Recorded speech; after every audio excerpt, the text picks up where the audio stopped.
본격 밀리터리 팟캐스트 밀떡을 시작합니다. 안녕하세요. 국방정론 박찬준입니다. 안녕하세요. 놀러온 정명섭 작가입니다. 안녕하세요. 태상호입니다.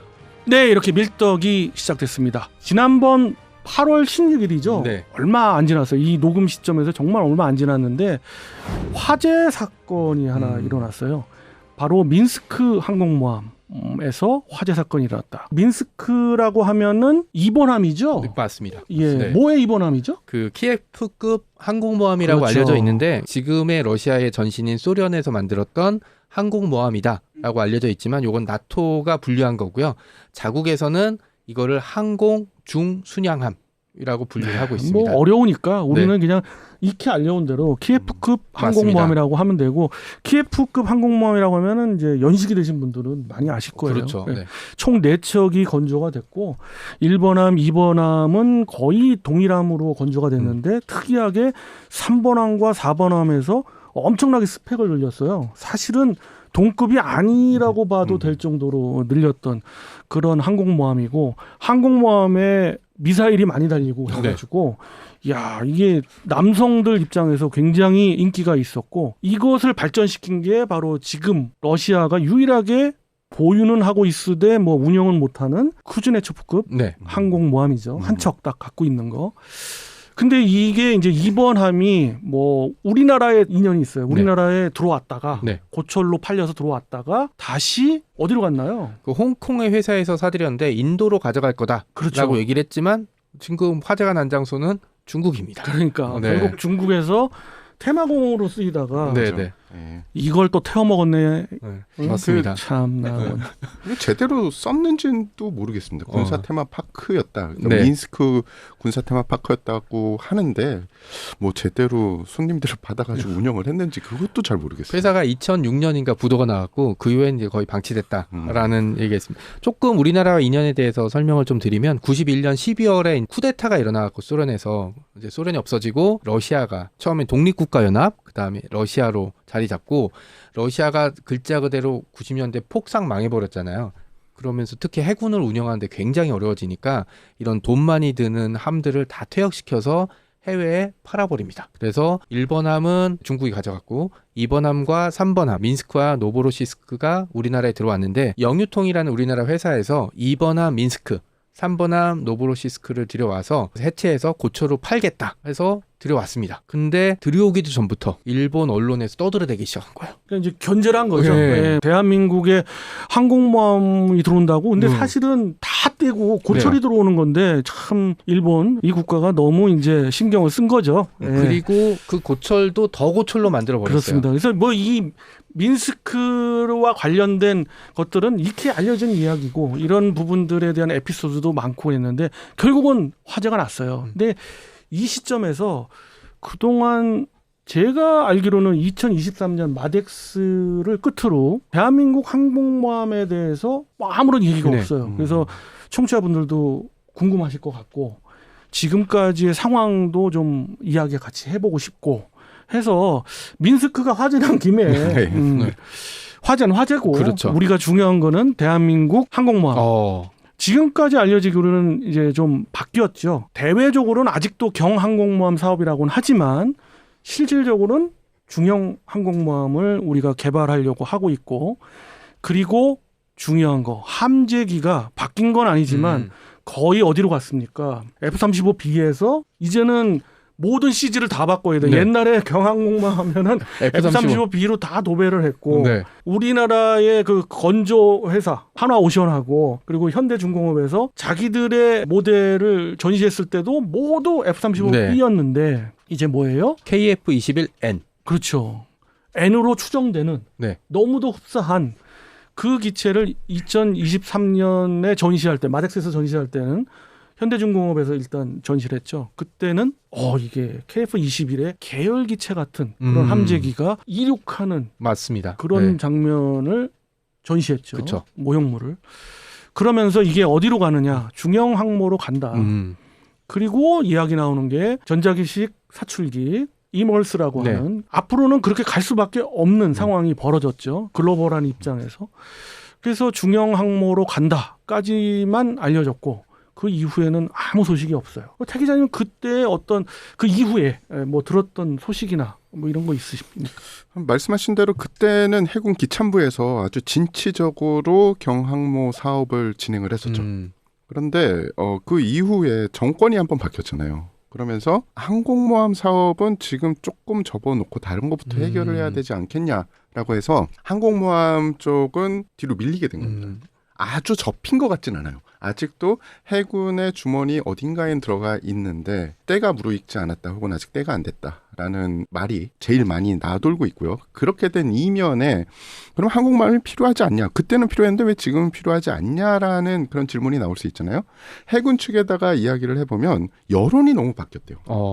그때 당시에는 항공모함이 있어야 된다라는 여론이 강했는데 지금은 국민 여론 자체가 항공모함보다는 차라리 핵잠수함 혹은 잠수함 쪽으로 가자라는 여론이 너무 많아서 사실 군대는 국민을 위해서 있는 거잖아요. 국민 여론이 바뀌면은 정권도 방향을 바꿀 수밖에 없고 해군은 당연히 바꿀 수밖에 없는 거죠. 이걸 뭐 정권이 바뀌면서 말이 바뀌었기 때문에 네.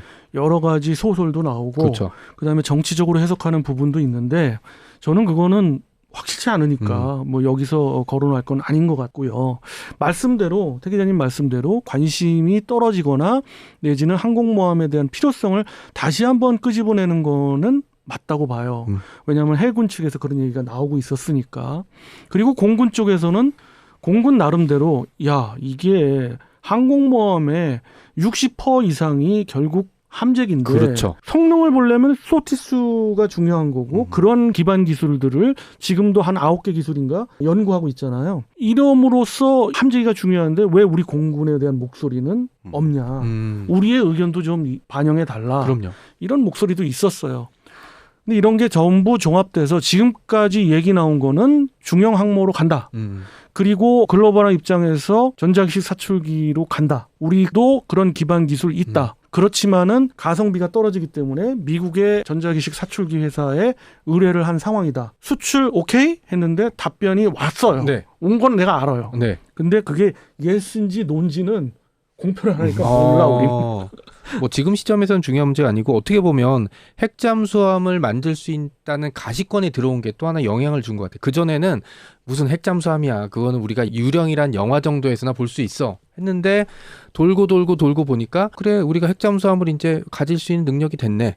주변에서도 야 핵무기는 그렇지만 핵잠수함 정도는 뭐 대한민국이 가지고 있어도 되겠지라는 분위기가 조성되니까 야 일단 그럼 핵잠수함부터 라고 생각이 든 것 같아요. 여기서 말씀하신 핵잠수함은 핵무기를 탑재한 잠수함이 아니라 그렇죠. 핵 추진 잠수함인 맞습니다. 거고요. 네. 우리가 이 부분을 생각하게 된 거는 상당히 오래전부터 생각을 했지요. 근데 청취자분들이 우선순위 뭐 핵 추진 잠수함 얘기하고 잠수함에 대한 어떤 그게 있잖아요. 아주 커다란 이점, 은밀성. 그렇죠. 그렇기 때문에 잠수함이 먼저다라고 하는데 우리도 자원이 한정돼 있고 예산이 한정돼 있으니까 우선순위 얘기 꺼내는 건 맞는데 그렇다고 해서 항공모함의 필요성을 다시 한번 또 이야기하면서 갑론을박을 벌이기에는 시간이 너무 아까운 것 같아요. 제가 보기엔.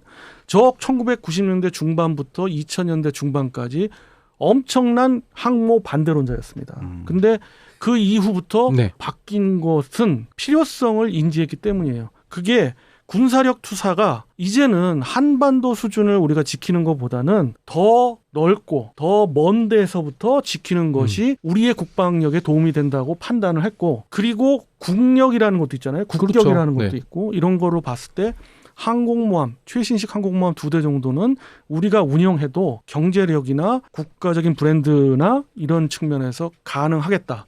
그래서 이왕이면 항공모함 전단을 운영하는 게 전략적인 측면이나 전술적인 측면에서 도움이 된다라고 판단을 하고 있어요. 그래서 저는 찬성론 쪽에서 뭐 포럼을 나가든가 이럴 때 뭐 이야기를 많이 하는데 국회의원이 되신 유영원 기자분하고 한번 반대와 찬성 쪽에 한번 있어. 그때 그 장소에 왔는데 제가 우스갯소리로 아니 어찌 반대에 계셔요? 자네는 어찌 또 찬성에 있는가? 찬성에 있나 그래서. 찬성이라고 해서 온 거예요. 하면서 이제 서로 농담을 했는데 네. 그럴 정도로 이거는 찬성을 이야기할 때는 또 찬성에 대한 의견이 있고 반대를 이야기할 때는 또 반대에 대한 그런 논리적인 의견이 있어요. 자, 그럼에도 불구하고 항공모함을 일단 발을 들여놨으니까 우리가 볼 때는 경항모로 갈 거냐 중형항모로 갈 거냐의 이슈가 하나 있었어요. 네. 물론 중형항모로 결론이 나아가는 것 같은데 여기서 제가 궁금한 네. 거는 우리 두 패널 분들이 과연 중형항모냐 경항모냐의 의견이 궁금해요. 청 작가님은 뭐 어느 쪽이에요? 간단하게. 저는 중형 항모. 왜냐하면 아. 90년대에 우리가 처음에 항모를 도입하겠다라고 했을 땐 경항모가 딱 적당했죠.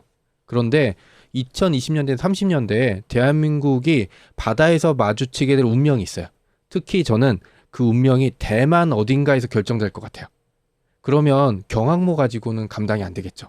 그러면 중형 항모가 필요하다라는 게 저의 의미고 군사 무기라는 건 사실 실제로 써먹을 때보단 보여줘서 상대방이 위압감을 느껴서 포기하게 만드는 목적도 있는데 그런 측면에서는 중형 항모가 좀 더 이야, 농담 삼아 슈퍼 캐리어를 그럼 도입해야 되겠네. 또 먼저 하고. 태 기자님은 저도 기왕 만들 거면 중형 항모가 맞지 않나라는 생각을 합니다. 맞습니다. 그런 생각들을 요즘들 많이 하시는 것 같아요. 그런 이 시점에서 세계적인 흐름을 봤을 때 항공모함이 지향하는 방향이 있잖아요. 이런 무기 플랫폼이 지향하는 방향이 계속 바뀌어오고 있단 말이에요. 항공모함 무용론도 있고 항공모함이 필요하다는 쪽도 있는데 어떠한 다른 신선한 기술력과 어떠한 필요성 때문에 아직도 항공모함은 유효한 무기체계다라는 것이 분명 있을 거예요. 이러한 것들도 우리가 얘기해보고 싶은데 최 기자님은 어떻게 보세요? 그 항공모함, 미래 항공모함, 근미래 항공모함이 우리가 어느 방향으로 지향해야 되겠어요? 근미래 항공모함이 제가 보기에는 어차피 같은 기류가 될 것 같아요. 모든 무기체계가 유무인 복합으로 되잖아요. 그래서 항공모함도 유인 항공모함이 있는 반면에 또 무인 항공모함이 운용이 되지 않을까라는 생각을 해봐요. 그렇습니다. 아주 좋은 의견이시고 정 작가님. 저도 동의하는데 하나오션에서 그 무인 항공모함 모형을 보여준 적이 있잖아요. 무인 항공모함을 만들어 놓게 되면 무인기를 별도로 운영할 수 있고 그다음에 그 항공모함이 굉장히 중요한 자산이기 때문에 상대방은 우리나라의 항공모함을 포착하자마자 수단 방법을 가리지 않고 공격을 할 거라고 전시 상황이 되면 그때 무인 항공모함이 일종의 방패막 역할이나 미끼 역할을 할 수도 있고 레이더 피켓 역할도 할 수 있고 그런 식으로 될 수 있고 중요한 거는 탑재한 항공기의 성능이겠죠. 얘기하신 대로 소티 수도 중요하고 전투기가 떴을 때 여기 공격은 안 되겠어 포기하자 우리라고 해야 될 정도의 고성능 전투기를 그 시기에 맞춰서 보유하게 되는 것도 굉장히 중요한 거죠. 맞습니다. 이런 항공모함을 얘기할 때 뭐 얘기할 분야가 너무 많아요. 그런데 그중에서 중요한 게 항공기 부분이고 말씀하신 대로 유무인 복합으로 가는 추세고 그러다 보니 소티 수가 중요하고 사출 능력을 강화할 수 있는 그런 기능이 들어가는 게 중요하고 그러면 궁극적으로 뭐가 필요하겠어요? 그 항공모함을 운영하는 에너지원, 그렇죠. 추진기관을 비롯한 에너지원을 어떻게 가져가야 되느냐. 어렵더라도 우리 어디로 가야 돼요? 결국 핵추진 항공모함으로 가야 된다는 것이 정말 결론인 것 같고 자, 그래서 제가 앞서 서두에 말씀드렸듯 뭐 우선순위는 있습니다만 어떻게 돼요? 잠수함도 핵추진, 항공모함도 핵추진이잖아요. 이렇게 핵추진으로 갔을 때 우리가 떠오르는 거 소형 모듈 원전 이용한 군용 SMR 그것들이 완성이 된다면 제가 누누이 얘기하지만 잠수함에는 한 기, 경우에 따라서는 두 기가 들어갈 수 있고요. 그건 배수량에 따라서 항공모함에는 지금 중형 항모를 만약에 운영한다 그러면 우리가 소형 모듈 원전 이야기하고 있는 게 60메가와트에서 80메가와트 정도잖아요. 그러니까 중형 항모를 운영하려면 지금 산수 계산해 보니까 한 6기 정도. 작잖아요. 그러니까는 항공모함에 6개. 그 정도 탑재는 충분하거든요. 그리고 그러면 또 레이저 대공 무기 체계를 언젠간 배치해야 될 거 아니에요. 맞습니다. 그러면 출력 문제를 생각하게 되면 통상 동력보다는 그쪽이 낫죠. 그래서 그 부분에 있어서는 다른 수상함을 이야기할 때도 제가 많이 강조했잖아요. 이제는 전기 에너지든 어떤 부분의 에너지원이든 에너지의 양이 중요하다. 그래서 이것을 해결하고 이걸 효율적으로 운영할 수 있는 플랫폼이 가장 중요하다. 그리고 이거에 대한 실력이 향후 각국의 국방력을 좌우한다. 그렇죠. 미국도 지금 손 놓으면 거꾸라져요. 제가 보기에는 미국도 지금 굉장히 위험해요. 위태롭죠. 같은 성상에 있는 대한민국 같이 일단 가고 있습니다. 그 부분을 좀 강조해드리고 싶고요. 항공모함을 얘기하니까 정말 오히려 저는 이게 이제 가슴 뿌듯해지는데 해군에서도 사실 이게 어떻게 보면 수건 비슷하게 항공모함을 이야기하는 분들도 많이 있어요. 반대론자분들이 제일 많이 이야기하시는 게 사실은 병력 자원 부족. 그렇죠. 일에서 지금 있는 함정도 운영하기 좀 힘든 면이 없지 않다라는 의견인데, 그러니까 더 앞으로 만약에 항공모함을 만든다면은 많은 부분을 무인화를 시켜야 될 것 같아요. 맞습니다. 병력 문제 물론 중요합니다. 그렇지만은 무인화가 됨으로써 줄어드는 병력이 있을 수가 있고요. 그렇죠. 그리고 또 이게 모든 면에서 증명이 된 게 대형 전투함이든 혹은 뭐 어마어마한 항공모함이든 큰 게 좋은 거예요. 뭐 작은 거 여러 개 갖고 있는 것보다 큰 거 한두 개 갖고 있는 것이 네. 훨씬 유리하다. 반박하기 어려운. 지금 항공모함을 얘기할 때 북한은 배제하자고요. 물론 북한에 대한 유사시의 이점도 제가 얘기 드렸습니다만은 그거보다는 주변국과 우리의 몰래카 해협이죠. 그 해협을 중심으로 한 우리의 생명선을 지키기 그렇죠. 위한 부분에 있어서의 항공모함이거든요. 그래서 두 척 이상을 운영할 수 있어야 되고, 이런 측면에서의 항공모함이기 때문에 단순히 뭐 병력 자원 부족 그건 해결할 수 있습니다. 그렇기 때문에 이것도 우리가 이야기 나눕니다만은 다 하나하나씩 그렇게 해결해 나가고 그렇죠. 그런 것이 중요한 것 같아요. 그래서 이번에 아주 그 오랜만에 항공모함에 대해서 이야기를 해봤고요. 한국형 항공모함이라고 하죠. 한국형 중형 항공모함 파이팅이고요. 계속해서 물밑에선 작업 중인데 힘차게 응원하겠습니다. 자, 이렇게 마무리 짓고요. 다음 시간은 또 다른 주제 갖고 재미난 주제 갖고 여러분 찾아뵙도록 하겠습니다. 청취자 여러분, 그럼 다음 시간까지 안녕히 계십시오.